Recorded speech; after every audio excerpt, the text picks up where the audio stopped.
30 days ago, I made a decision that my daughter thought was ridiculous. I told her I was going to eat nothing but the lunches my mother used to make, every single day for 30 days. No supermarket ready meals, no sandwich shop, no delivery apps, no heated pouches from the chilled cabinet. Just the lunches that kept an entire generation of British pensioners fed, nourished and dignified on almost nothing. She said, "Dad, you're 72 years old. Why would you do that to yourself?" I said, "Because I think I've been doing it wrong for 15 years. My name is Arthur, and what happened over those 30 days changed the way I think about food, about money, and about what I owe myself. Before I begin, I want to tell you something. I have been alone since Margaret died in 2009. For the first few years after she went, I cooked properly out of habit. Then the habit faded. Then I started buying ready meals. Then I started skipping lunch altogether, 3, sometimes 4 days a week, telling myself I was not hungry, telling myself it was not worth the bother. What I was really telling myself, though I did not know it at the time, was that I was not worth the bother. This experiment was 30 days of proving myself wrong. Subscribe before we start. This is what I found out. Day 1. Tinned tomato soup with toast fingers. I started with the easiest one because I was not entirely sure I could do this. I heated a tin of Heinz tomato soup in a small saucepan, the same saucepan my mother used, which I have had for 40 years, added a knob of butter, the way she always did, and cut 2 slices of toast into fingers for dipping.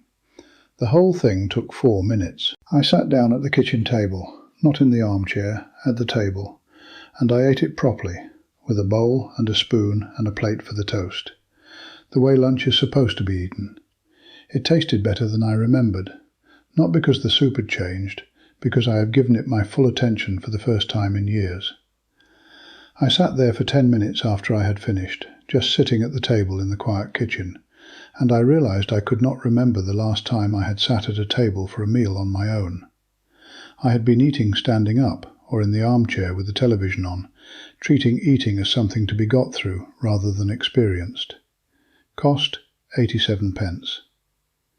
Day 3. Cheese and pickle doorstep. By day 3, I was beginning to understand something.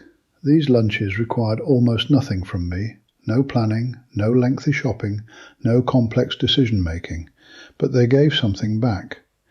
The act of making them, however simple, was itself the point. Standing at the breadboard, cutting the bread thick the way I liked it, not thin the way it comes in a sandwich shop. Choosing the Branston over the chutney. Deciding to add a second slice of cheddar because I felt like it. These tiny decisions added up to something that felt like agency. Like being in charge of something small but real, like mattering enough to have an opinion about how thick the pickle should be spread. Cost 63p. Day 5. Egg in a cup. This one stopped me completely. I had forgotten this existed. A soft-boiled egg scooped into a teacup, chopped roughly with a butter knife, a knob of butter and salt and pepper added. Bread soldiers torn in and stirred through until the whole thing became a warm, eggy, buttery mess in a cup. I stood at the kitchen counter and ate it, and thought about my grandmother, who ate this every single day of her adult life and never once considered it an inadequate lunch. It was warm and filling and took 4 minutes and cost 14p. I called my daughter afterwards and told her about it. She had never heard of egg in a cup.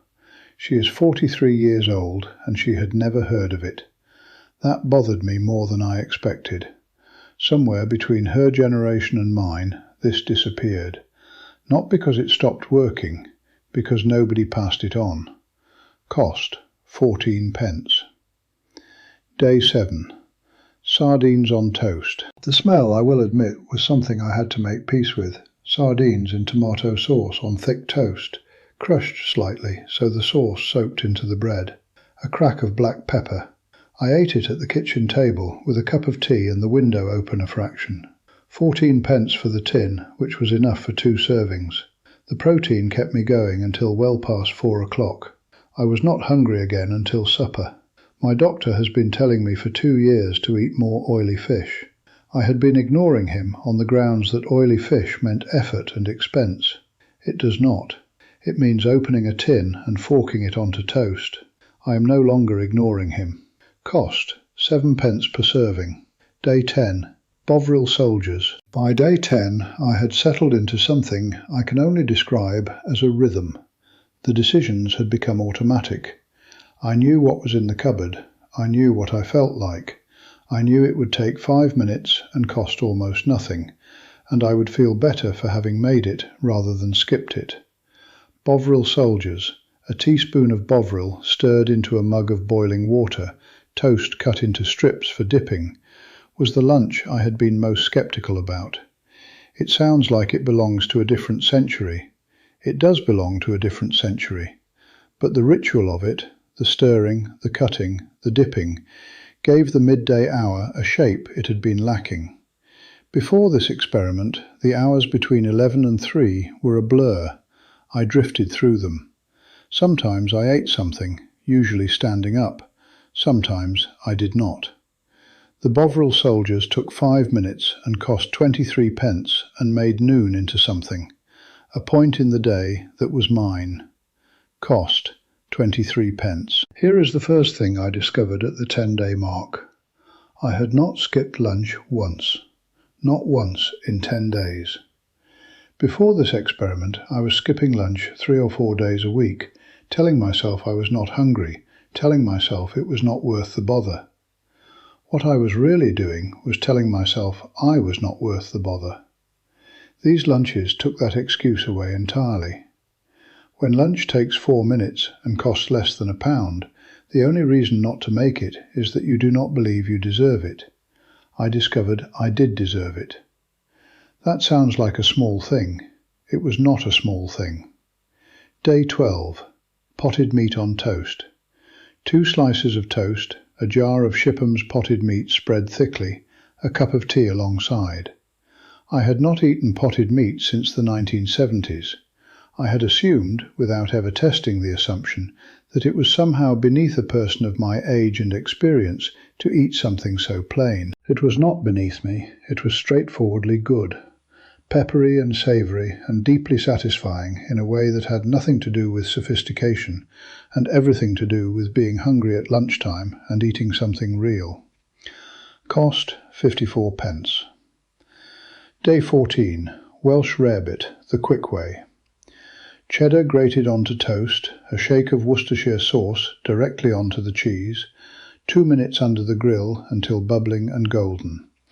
I ate this on a Tuesday in February when the heating had gone off unexpectedly and the kitchen was cold and everything felt harder than it should have. The Welsh rarebit was the best thing I ate all week, not because it was complicated or impressive or the result of any particular skill, because it was warm and savoury and I had made it in 4 minutes with things that were already in the kitchen. I did not need a delivery app, I did not need a ready meal. I needed a bit of cheese and a grill and some Worcestershire sauce and 5 minutes. The heating came back on while I was eating, but I had already stopped being cold. Cost, 41p. Day 17. Toast and dripping. I had not eaten toast and dripping since 1987. I had some beef dripping left from a Sunday roast the week before, saved in a jar beside the stove, the way my mother always saved it, the way her mother always saved it before her. I spread it on hot toast. The toast had to be hot enough to melt the dripping into the bread, with a pinch of salt flakes and a strong cup of tea. I sat in the kitchen and ate it, and did not think about anything very much. It tasted of every Sunday I have ever had. It tasted of a kitchen full of people when the kitchen is now just me. It tasted of something preserved from a time when nothing was wasted because nothing could be afforded to be wasted, and that frugality, that necessity, had somehow produced something worth remembering 50 years later. It cost almost nothing. I sat there for quite a long time after I had finished. Here is the second thing I discovered at the 17-day mark. I had started looking forward to lunch. This might sound unremarkable, but I want you to understand what it means when you have spent 15 years treating lunch as an interruption, an inconvenience, something to be dealt with or skipped. Looking forward to it, actively anticipating the midday hour, thinking about what I was going to make, knowing it would be simple and cheap and good. This was something I had not experienced in a very long time.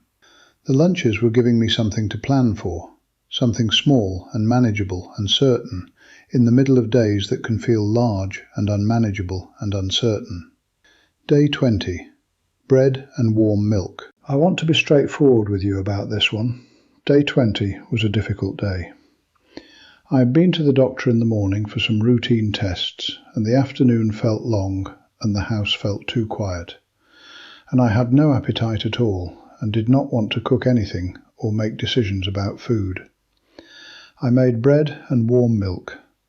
A thick slice of bread torn into pieces, covered with warm milk from the saucepan, a spoonful of honey drizzled in. I carried it to the armchair and ate it with the radio on. It asked nothing of me. It went down easily. It was warm. It cost 19p. It was, in every meaningful way, enough. I think about the generations of people who made this on difficult days, after bereavements, after illnesses, after the kind of long grey afternoons that come with living alone at a certain age, and never once considered it beneath them. They just knew that on certain days this was the lunch. Simple, warm, sufficient. Nothing more was required of it, and nothing more was required of them. Cost 19p. Day 22. Corned beef on crackers. The corned beef tin with its fiddly key opener, thick slices of corned beef on cream crackers with a smear of English mustard. No heat, no washing up, no preparation beyond opening the tin and slicing. Ready in 2 minutes, eaten in 5. The salty density of the corned beef against the dry cracker and the sharp mustard was more satisfying than it had any right to be. I kept the open tin in the fridge with a saucer on top and had it again 2 days later. Both times I ate standing at the kitchen counter and felt not the slightest shame about it. Cost 31p per serving. Day 25. Scrambled eggs on toast. 1 egg, a splash of milk, a knob of butter, 90 seconds of stirring. Piled onto toast, salt and pepper. I made this on a sunny morning when I had been in the garden and came in hungry at 12:30 and wanted something hot immediately. 4 minutes from hungry to eating. The scrambled eggs were creamy and warm, and I ate them at the kitchen table with the back door open and the sound of the birds. I thought, this is how lunch is supposed to feel. Not guilty, not rushed, not eaten standing over a sink because it hardly seemed worth sitting down for. Just lunch, warm and quiet and mine. Day 27. Soup made from yesterday's vegetables. The last carrot, the half potato, the limp celery from the bottom of the fridge, into a small saucepan with a stock cube and enough water to cover. Brought to the boil, mashed roughly with a fork, seasoned with salt and pepper, poured into a mug. Carried to the armchair and drunk slowly while the afternoon settled. I have been throwing away vegetables for years. Not large amounts, just the odds and ends, the things that had gone slightly soft, the bits left over that had not quite made it into the fridge with any clear purpose. A carrot here, half a potato there. Over 15 years of living alone, that adds up to hundreds of pounds of perfectly good food that went into the bin because I did not have the habit of turning it into lunch. Cost, effectively 0. Here is the third thing I discovered at the 27-day mark. My weekly grocery bill had dropped by nearly 30%. I was spending less on lunch than I had ever spent in my adult life.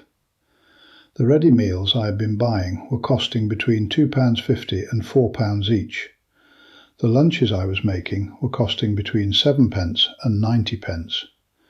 And I was not eating less, I was eating more regularly, more nutritiously, with less sodium and less processed food than anything I had been pulling from the supermarket chiller cabinet.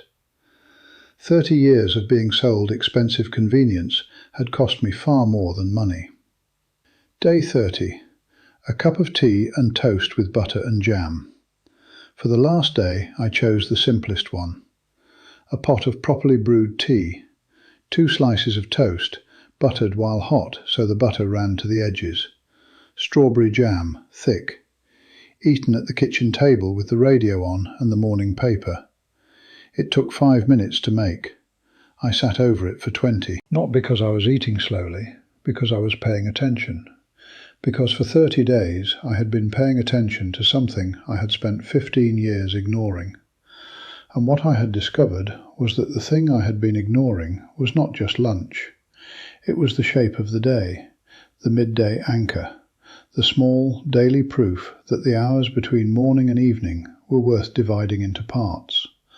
The quiet evidence that I was worth a hot meal in the middle of the afternoon, even when, especially when, there was nobody else to make it for. Cost, 34p. Here is what 30 days taught me. My mother never skipped lunch, not once in her adult life as far as I know. Not when the money was short, not when she was tired, not when she was grieving, not when there was nobody else to eat with.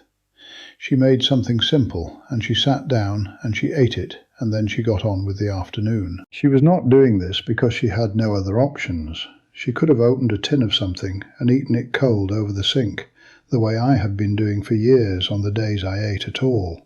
She chose not to. She chose the table. She chose the bowl. She chose the 5 minutes it took to heat the soup or boil the egg or cut the bread. She was choosing herself. The food industry has spent 60 years trying to convince people living alone that these simple lunches are not good enough, that proper adults eat something from a heated pouch or a chilled cabinet or a delivery bag, that the tin of sardines and the boiled egg and the cheese and pickle doorstep are embarrassments from a poorer time, things to be replaced by progress and convenience and value-added packaging. They are not embarrassments. They are the most honest food ever made.